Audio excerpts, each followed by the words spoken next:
Hey everyone, it's Andi Cook from Maximize Your Job Search. I just wanted to talk to you about interviewing today and some of the most common interview questions and how to answer those. First question that comes up on our list is tell me about yourself. Really, you have to reframe this question. It's tell me about yourself in relationship to why are you sitting across from me right now? What brought you here today? Tell me about yourself in relationship to this position. So I often will start with something along the lines of, hey, my name is Andi Cook. I am a job search strategist. I started my career in education and transitioned into recruiting to pursue financial freedom. That career in recruiting was very rewarding, and I discovered a passion for helping job seekers to land their job. I noticed some gaps in the information regarding job seeker knowledge in the applicant tracking system, the digital hiring process, and interview processes. I wanted to really plug in and help more job seekers, so I started my own company, and here I am. Really kind of tying it into why am I here? What prepared me for this moment? And I'm really excited about the opportunity. I I have read the job description and it's right in line with my experience. I feel like I can come in and be a key contributor very quickly. So you really want to hone in on those skills and that knowledge, and you want to kind of go ahead and start guiding the conversation to I'm here because I can solve some of your business problems. Okay. So the next question would be tell me about strengths and weaknesses. This is where I know a lot of people hate the tell me about your weaknesses question, but I actually love it because it gives you a chance to talk about your strengths and it gives a chance to connect with somebody. So if you can add a little bit of humor in, if you could potentially be relatable and authentic. What makes a job interview awkward is that there's no other setting that we walk up to somebody and we're like, hey, nice to meet you. Tell me what's wrong with you. But in a job interview, you kind of have to be prepared for this. Okay, tell me what's wrong with you. And what they're saying is, we all have a little bit of crazy, but can I deal with your crazy? When they say, tell me about one of your weaknesses, one, it measures honesty, it measures self awareness, it measures communication, and it also gives a, a revelation about who you are. When I talk about the weaknesses question, a strategy that I use is any strength when out of balance becomes a weakness. So while my strength is, and you give that strength, when out of balance, it becomes give the weakness. And the checks and balances that I've put in place to use my powers for good and not evil is that I've done XYZ. So for me, one of my strengths is really being a motivator and getting engagement from team members. When out of balance, that motivation becomes taking over.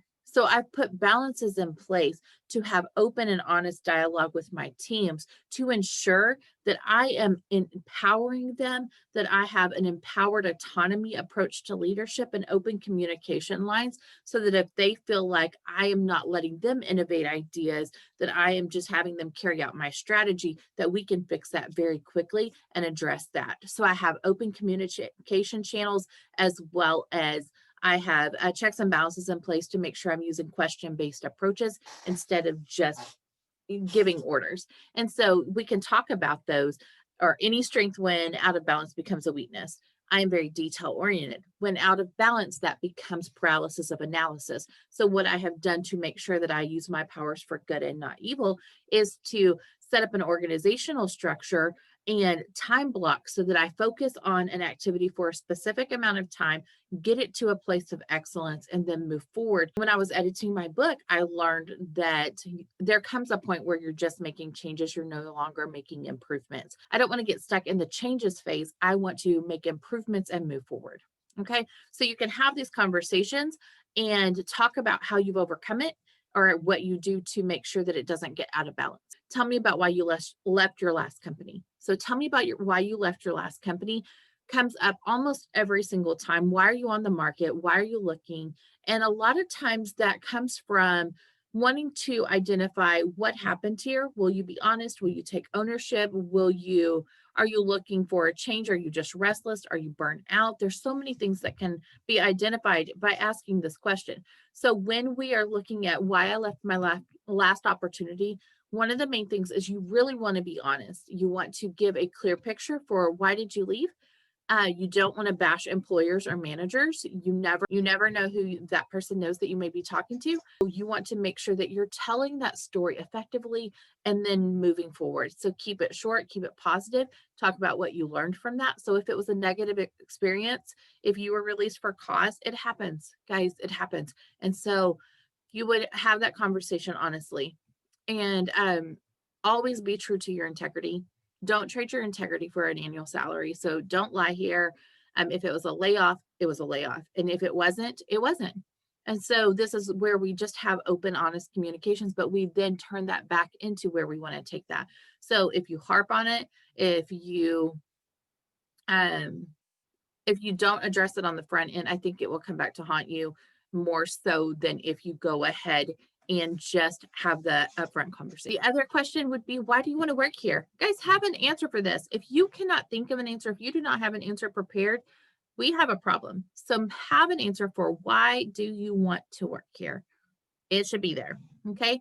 I've been reading, I've been looking at your website, and I noticed that our core values are really aligned. I'm excited about how customer centric you are. That is a passion of mine. Every part of my work history is involving customer service, and I would love to work with an organization that puts customers first and really listens to the voice of the customer.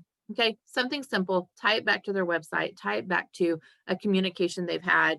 Another answer could be that I would love to work here because every single person that I have interacted with has been phenomenal. And it seems like a great team with a lot of synergy. And that is something I'm looking for in my next role. So not only do you have a product that I can believe in, but the team seems to really, really function together. Congratulations on building that, because I do not experience that everywhere that I've interviewed. Next would be, what are your goals? So goals, this is a little bit tricky to navigate in my opinion, because you've got one side where you don't want to seem over ambitious. You never ever want to use the phrase of I want your job or I want to be where you are. You want to talk about goals in relationship to your immediate goals and long term. So you would say something along, my goal is to be successful in this particular environment, or to move up through the organization. I'm looking to join a company where I can grow up through the ranks and I can learn the business and become a subject matter expert. I want to be the go-to person and the key contributor. That's my first immediate goal. Long term, I would like to move up into a leadership opportunity, but I'm not really in a hurry to do that. So I feel like at the right time, when those opportunities come available and through success, I will be afforded those opportunities, and I look forward to taking advantage of those at the time. But for now, my first priority is becoming successful in this role. When were you most satisfied in your job? So this is a great question about what works for you. And this is a time to describe an environment, not harping on a past opportunity, but at the same time, describing an environment that worked for you, describing what type of work you were doing. And if you keep it broad, then it can connect the dots. So I was most successful and most satisfied in a role where I was customer facing, right? If I'm in a customer facing opportunity. So I was most successful when I was leading a team, if I'm leadership oriented. And so really understand the role and the scope of the role, and then tie it back to that. Be real, be authentic, but then just connect it to what has worked well for you and why would you want to do this? If you can't think of a time that you've been happy doing this work before, why would they believe that you would be happy in this environment? So people, I know there's this theory that people don't leave companies, they leave managers, but at the same time, you're going to have managers where you're going to. And so the chances are you're the common denominator here, right? I use a phrase a lot called creating happiness when I'm interviewing. I feel like I can be put in any situation and any environment with any responsibilities and create happiness. I am very purpose driven and passion driven, and my passion is being a key contributor to a team. So when I come in to serve an organization, I do it with everything that is within me. I give it my best, and I try to create positivity around me as well as create happiness in my own life so that I can be a positive influence on the team and within the organization.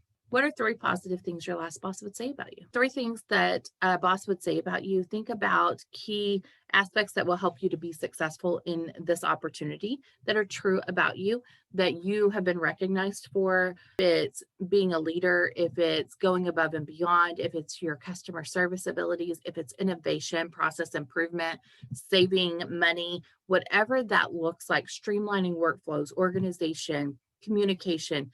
Think about those aspects that have made you successful in the past and are transferable to this new opportunity so that it's not just random thoughts about you or random facts.